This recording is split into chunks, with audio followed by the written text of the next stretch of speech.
In this video, I will show you how to make a game pass in Please Donate on Roblox. Go to roblox.com in your browser. To let you know, this does not work in Roblox app. You must use a browser. Click on Create at the top of the page.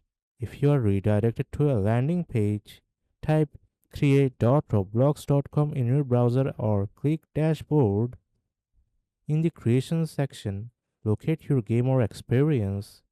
Click on it, then expand the Monetization tab. Click on Passes.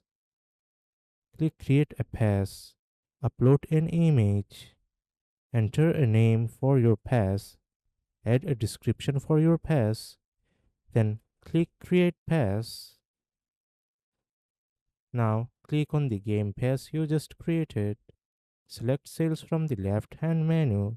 Enable Item for Sale. Set a price. Keep in mind, Roblox takes 30% of the sale, so if you set it to 200, you will earn 140 from Roblox. Click Save Changes.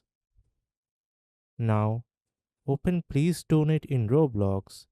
Claim a stand and check if your new Game Pass appears. If done correctly, your Game Pass should now available for others to purchase. That's it. You have successfully created a Game Pass and please donate. If this video helps, like, share and subscribe.